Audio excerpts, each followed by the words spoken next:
Bocah-bocah, saiki ibu bakal macakno tuladane saka tembung iki. Disimak ya. Kaping 8 yaiku meminta. Yen bahasa Indonesia, Rina meminta izin kepada guru untuk ke toilet. Yen basa Ngoko, aku njaluk jajan marang ibu. Yen basa Krama Madya, adik nedhi tulung marang bapak. Yen basa Krama Inggil, putra nyuwun pangapunten dumateng Rama. Yen basa Inggris, ana Albert asks his teacher for permission to go out. Nah, ibu kan sampun maringi tuladhane.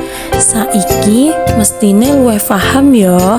Diiling-iling uga disinaoni nggih supaya bisa unggah-ungguh basa.